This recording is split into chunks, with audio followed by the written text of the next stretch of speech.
लेखन की जीवन यात्रा कहाँ से शुरू हुई? शायद मैं कवियत्री बचपन से ही थी। तो पहला क्या था जो सादे कागज पे उकेरा था उर्वशी ने? बड़ा जागृत अवस्था में लिखा है, वो व्यथा कहे पांचाली है। पांचाली को अपने लेखन का विषय चुनना मनस्थिति को बताता है। पांचाली एक साधारण कैरेक्टर नहीं है। कहते हैं ना कि अपने होंगे अगर जुआरी, लगी रहेगी दाव पे नारी। तो पांचाली का कौन सा ऐसा अंश, कौन सी ऐसी बात जो खुद उर्वशी को लगता है कि शायद मैं भी हूँ? कि कहीं ना कहीं पांचाली आज भी सब में जिंदा है। चाहे वो घर में हुआ अपमान हो, चाहे वो अपनों का साथ छोड़कर चले जाना हो। नारी तो मुझे वो भी नजर आती हैं जो अपने पति के कई टुकड़े काट के नीले ड्रम में डाल देती हैं। 5 पिया स्वीकारे क्यों थे, खुद ही भाग बिगाड़े क्यों थे। काश विरोधी हो जाती मैं, थोड़ा क्रोधी हो जाती मैं।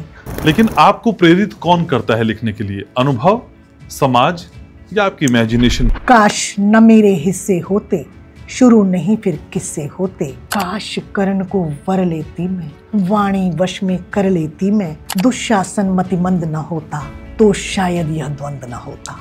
जो दुर्योधन क्रुद्ध न होता तो शायद यह युद्ध न होता। क्या उर्वशी ने कुछ ऐसा लिखा जो अधूरा जीवन में रह गया? कोई अधूरा रिश्ता, कोई अधूरा ख्वाब? मेरी 16 किताबें हैं और जिसमें से मेरी 8 किताबें ऐसी हैं जो अभी अधूरी पड़ी हैं। खुले अगर ये बाल न होते, श्वेत पृष्ठ फिर लाल न होते।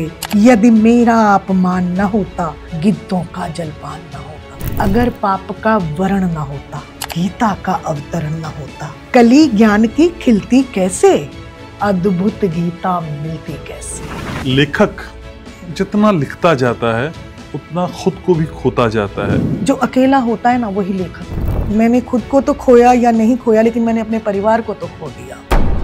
पहले कांटों से खौफ आता था, अब तो फूलों से डरने लगती हूँ। जुनू मेरा मुझे किस मोड़ पर लेकर चला आया, वो जिसको याद रखना था उसी को भूल बैठी हूँ। क्योंकि मुझे मेरे साथ रहने की आदत पड़ गई। खुद को तो इंसान खोता ही है, लेकिन अपने परिवार को भी वो खो देता है। अब भावुक भी हो रही हैं। हाँ बिल्कुल, इस बात के लिए।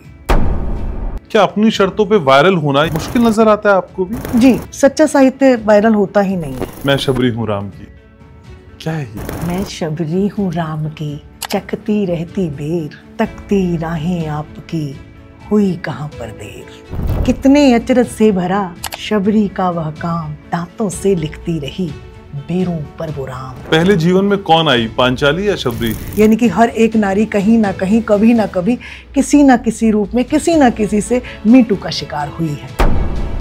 अंकल जिसे मैंने हरदम कहा था, उसकी छुअन को भी मैंने सहा था। लिपटी खुदी से रोई जार जार मीटू, वही किस्सा वही किरदार।